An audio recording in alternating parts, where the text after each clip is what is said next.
Good morning guys, welcome back to Tumpa's blog কেকে। তো গোলাপ ফুলগুলোর অবস্থা দেখতে পাচ্ছেন, বর্ষার কারণে একদম পুরো পচে গেছে সব।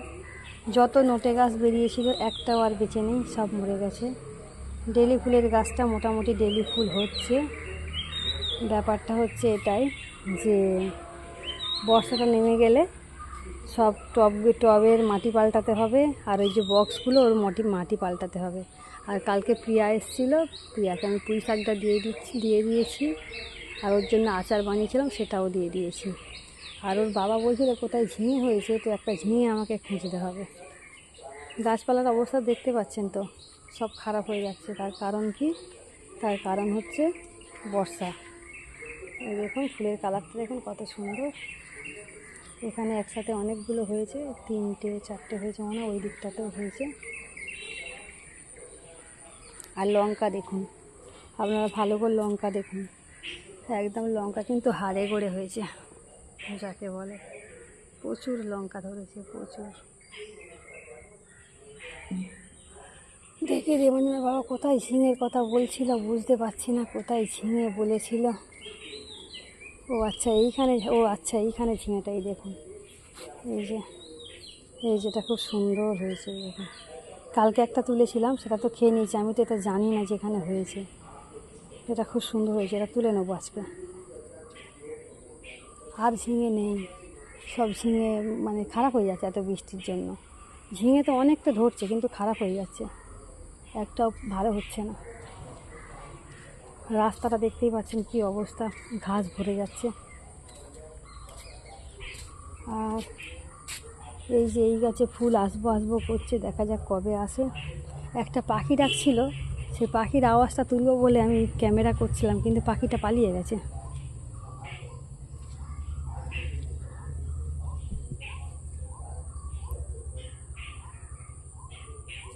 এতেও লঙ্কা এসেছে অনেক।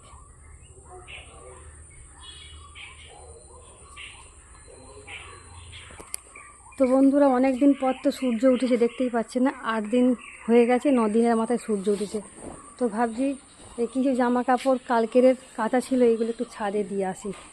তো ছাদের অবস্থা দেখতেই পাচ্ছেন, খুব সাবধানে উঠতে হবে, কারণ 8 দিন বৃষ্টি হওয়ার কারণে ছাদে একটু স্লিপ হয়েছে। এখনও ছাদে রোদ্দুর পৌঁছায়নি, কিন্তু আপনাদেরকে আমি আবহাওয়াটা শেয়ার করে দিই। ছাদের অবস্থা দেখতে পাচ্ছেন কত জল জমে আছে চারিদিকে, এইদিকেও জল জমে আছে, ভিজে। রোদ্দুরটা উঠবে, কিন্তু জামা কাপড়গুলো কীভাবে দিই?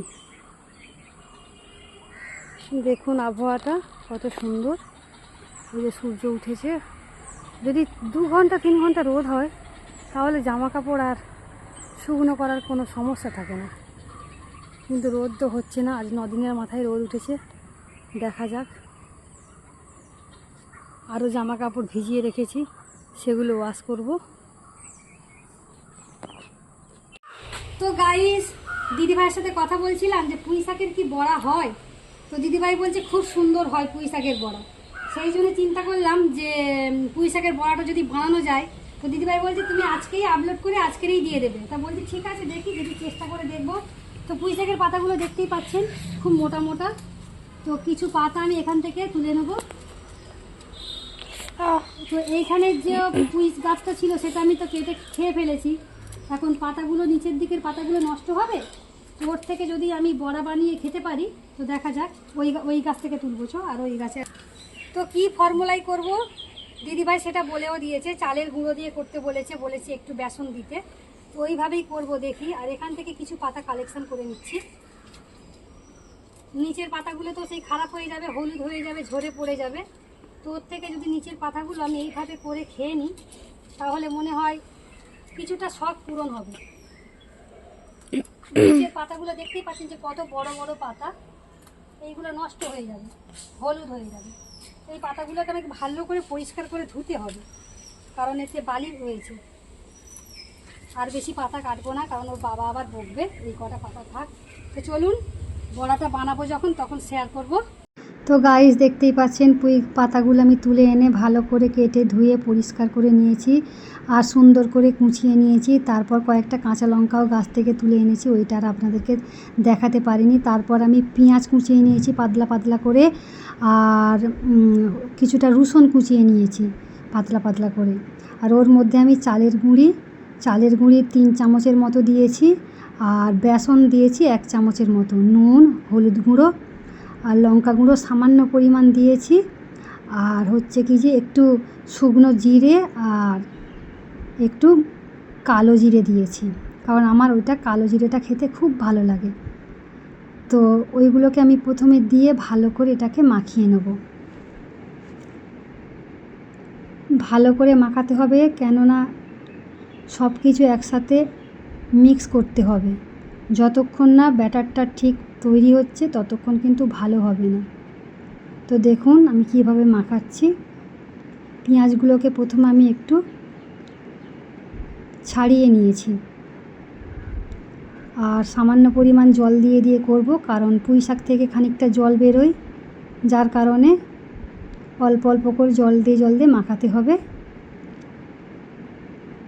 এদিকে আমি কড়াটা বসিয়ে রেখেছি, কড়াটা গরম হচ্ছে, আর ওইদিকে আমি দিদিভাইয়ের সাথে গল্প করতে করতে আর এইটা আমি করার চেষ্টা করছি। তো দিদিভাই আমাকে কিন্তু ফর্মুলাটা দিয়েছে যে এইভাবে করলে দেখবে হেভি টেস্টি হবে। তো সেই জন্য আমি ওইভাবেই করছি।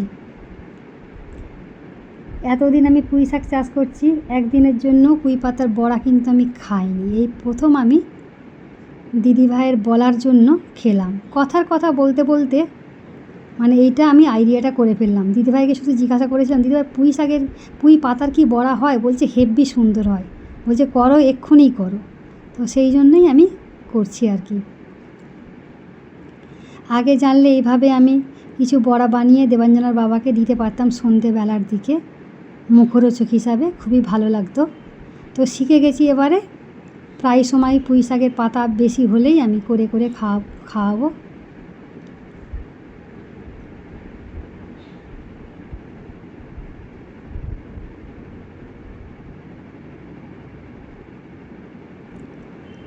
তো মোটামুটি দেখুন মাখা আমার কমপ্লিট হয়ে এসছে। এই যে আমি দেখাচ্ছি আপনাদেরকে কী রকম হয়েছে। তো এবার আমি হাতটা পরিষ্কার করে ধুয়ে নিয়ে কড়াই তেল দিয়ে দেবো। তেলটা গরম হয়ে গেলে ওর মধ্যে আমি বড়াগুলো একটা একটা করে ভাজতে থাকবো। আপনারা যদি ঝাল বেশি খেতে চান তাহলে কিন্তু কাঁচা লঙ্কাটা বেশি দিতে পারেন।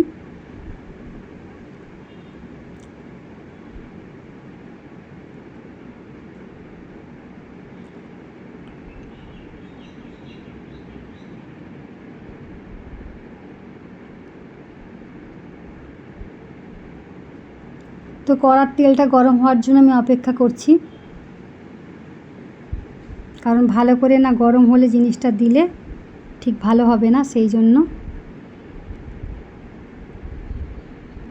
তো আমি একটি শুধু জিরে আর একটু কালো জিরে দিয়ে দিচ্ছি। আমি আগেই বলেছি যে ওইটা আমার পছন্দ।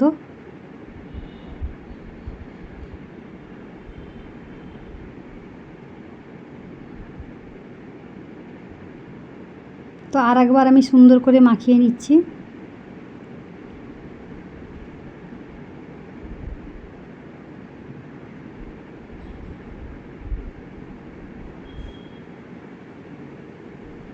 তো এবার আমি একটা একটা করে দিয়ে দেবো। কড়াটা গরম হয়ে গেছে কিনা আমি একটু দেখে নিচ্ছি।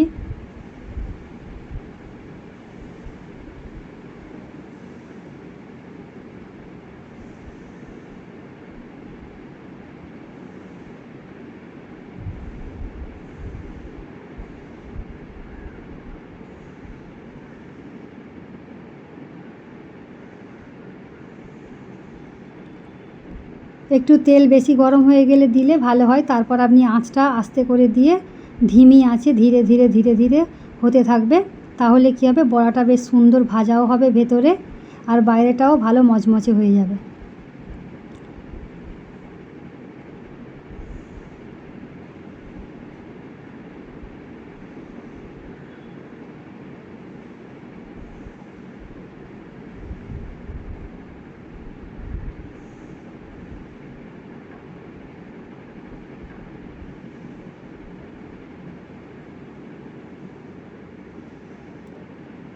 তো আমি একটা বাটি পরিষ্কার করে নিচ্ছি, ওই বাটির মধ্যে বড়াগুলো তুলে রাখবো বলে।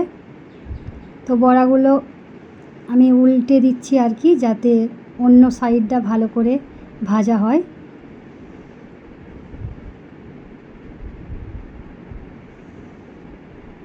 আর এইদিকে আমি দেখাচ্ছি, দেখুন যে আমি ডিমের ঝাল এইদিকে বানিয়ে রেখেছি, আর এইদিকে ভেন্ডি আলু ভাজি বানিয়ে রেখেছি। মানে দুপুরবেলা আমি কি কি আয়োজন করেছি সেটাই আমি দেখানোর চেষ্টা করছি। আর এদিকে কাঁঠালের তরকারিটা একটু তাড়াতাড়ি করে নিয়েছি।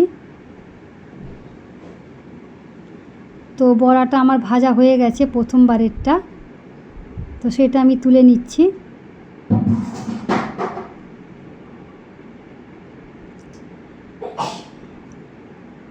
আমার মেয়ে বলছে, মা আমাকে একটা টেস্ট করতে দাও, কেমন হয়েছে দেখি। আমি বলি দাঁড়া, একটু গরম তো, তোকে দিচ্ছি। তো বাচ্চাদের পকোড়া টাইপের জিনিস খুব পছন্দ লাগে, কিন্তু আমি সেরকম বানাতে পারি না, আর আমার মেয়েকে সেরকমভাবে করে খাওয়াতেও পারি না। অনেকে দেখেছি বাচ্চাকে কত কিছু বানিয়ে বানিয়ে খাওয়ায়, কিন্তু আমি পারি না বলে সেই জন্যই আমি ওকে করে খাওয়াতে পারি না, আমার মেয়েকে কিনে কিনে খাওয়াই। তো প্রথমবারটা তুলে নেওয়ার পর আমি দ্বিতীয়বার দিয়ে দিয়েছি।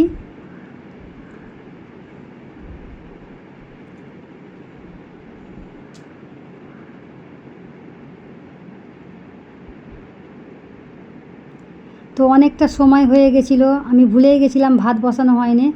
তো ঝটপট করে আমি ভাতটাও বসিয়ে দিলাম ওই দিকটায়, কারণ তখন 12টা 34 হয়ে গেছে। মেয়ে বলছে, মা 12টা 34 হয়ে গেছে। আমি বলি আগে বলবি তো, ভাত বসানো হয়নি, ভাতের কথা ভুলেই গেছি।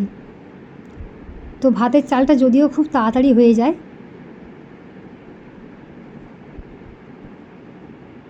তো দেখুন, আমার মেয়েকে আমি একটা বড়া দিচ্ছি টেস্ট করার জন্য।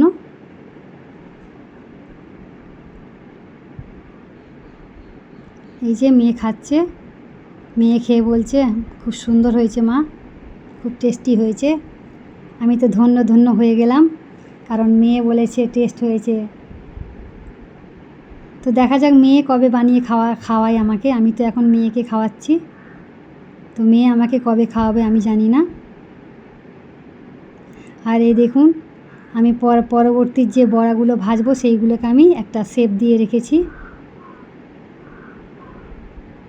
এই দেখুন, এদিকেরটাও প্রায় মোটামুটি হয়ে এসছে, দ্বিতীয়বারেরটা। আর তেলটা কিন্তু সবুজ সবুজ কালার হয়ে গেছে পুঁই শাকের জন্য। আর এই দেখুন, তো দিদি ভাই থ্যাংক ইউ সো মাচ, তুমি আমাকে এত সুন্দর একটা পুঁই শাকের বড়ার রেসিপি শেখানোর জন্য। সত্যি বন্ধুরা, দুর্দান্ত দুর্দান্ত টেস্ট হয়েছে, কি বলবো। এই দেখুন মজমজ করছে, দেখতে পাচ্ছেন কত সুন্দর একটা, মানে আমি এই প্রথম এইটা করলাম। তো দিদিভাই বললো বলে চালের গুঁড়ো দিতে যে এতটা মানে মচমচে হয়েছে, আমার তো জিভ দিয়ে জলই চলে আসছে, কখন খাবো। তো চলুন ততক্ষণ আমি ওদের দিকে খাবারটা দিয়ে দিই, দেবাঞ্জনার বাবাকে, দেবাঞ্জনাকে, আর নিজেও খাবো। কিন্তু প্রিয়া আসবে বলেছে, প্রিয়া কখন আসবে, ও আসার পরেই খেতে বসতে পারবো।